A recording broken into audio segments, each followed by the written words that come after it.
Thank you, Michael. With an introduction like that, I look forward to hearing from that speaker too.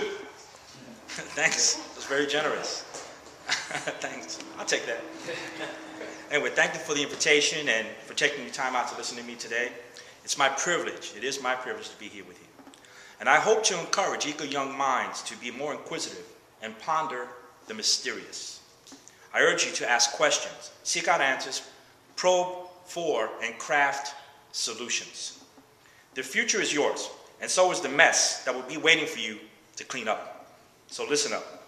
The world is a dangerous and wondrous place.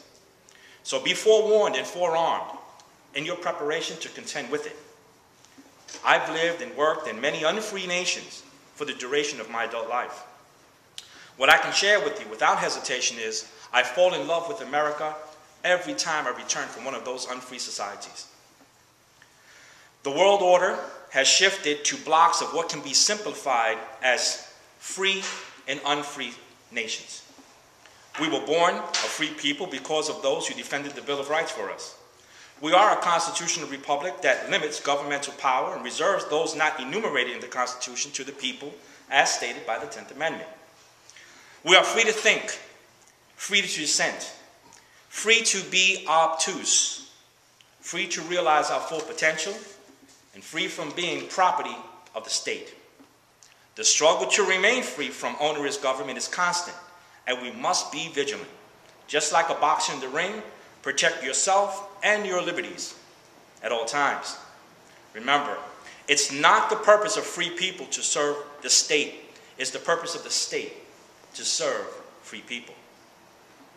There will be those who will refute we are free and propose conspiracy theories abound in every shadow. Well, as a former soldier that held top secret clearances in the Pentagon, working on the Army Staff for Intelligence, and later on as an international bodyguard who protected, among others, the former Deputy Director of the CIA, I will advise you that a little paranoia is healthy. Just because I'm paranoid doesn't mean they're not after me. So keep your tinfoil hats handy. I advise that. Now, I've heard the late Professor Howard Zinn admit that he has said many annoying things. I contend that being annoying for the sake of it is not uncovering truth. He said he's a historian who's disinterested in the past, who offers his own story as historic truth. Well, that makes us the more thankful to historians like Solon, Hippocrates, and others who were interested in it. But considering that inventing history that fits your thinking and gives you comfort by believing it is a form of idolatry. Creating a God in your own image, imbue it with the traits you admire about yourself, and compel others to worship at the altar of faith born in your own mind, and dismiss the realities that do not conform to it, and mock those who scrutinize it, is a form of intellectual dishonesty. In the course of my debates about Al-Qaeda terrorists, I have heard many pundits say that Osama bin Laden is a freedom fighter, George Washington, and completely justified in attacking Americans. Well, I challenge anyone in this room who truly believes that to wager their head and meet with Akali Sheikh Mohammed and repeat their convictions to him. How many here are willing to bet their head? Yeah, thought so. If you know anyone who is, ask them to Google search Nick Berg, Daniel Pearl, and beheadings.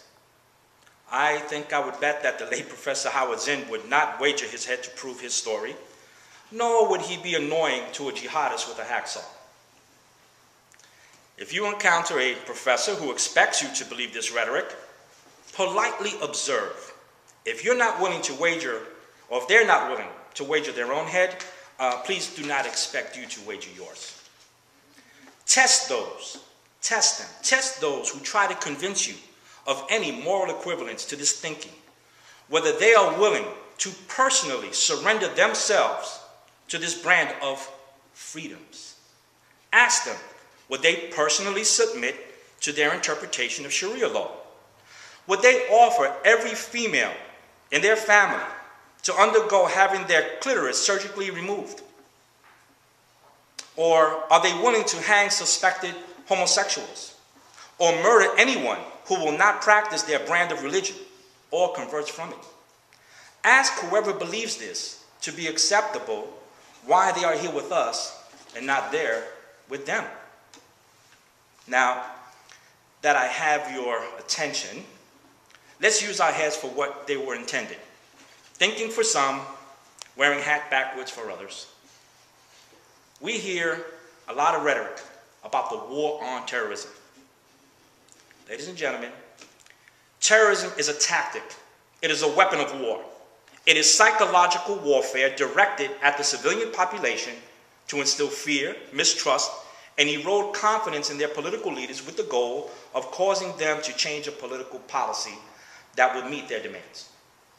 We can no more wage a war on terrorism as we can wage a war against a bazooka. It is propaganda. It is a propaganda tool by a government to identify an unidentifiable enemy.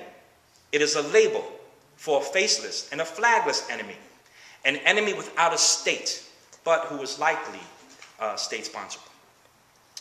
What we are engaged in is unconventional warfare, or as it's called, asymmetrical warfare. What we have witnessed these long years is it being fought using conventional means, or symmetrical tactics. It's the difference of war fighting in one direction versus every direction. The major fallacy in our national security policy is that it's reactive and not proactive. Terrorism warfare creates reactive authoritarian government policies that become incrementally oppressive against us in the name of protecting the state. The danger for free people is that by reason of societal conditioning, humans conform, become compliant, and tend to suspend natural resistance to authority. They willingly surrender their liberty for the illusion of safety to an authority figure. As an example, we can cite the formation of the TSA and their intrusive, invasive violations of our Fourth Amendment rights. It's a good example of a bad policy that trades away freedom from some in the interest of security for all. It does not secure anyone from what it's supposedly designed or intended to do.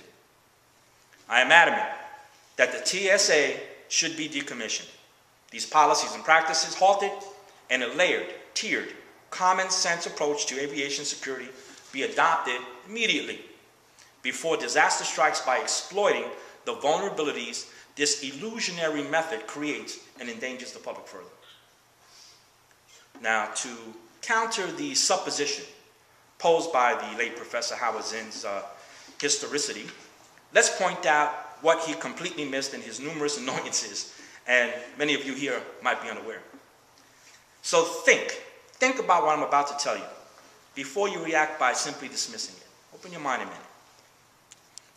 The driving component to global terrorism, interstate conflicts, and underworld economics is narcotics trafficking and the illicit arms trade.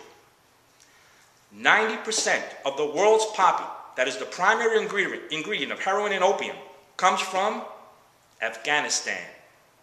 Last figures topped it nearly at $100 billion a year.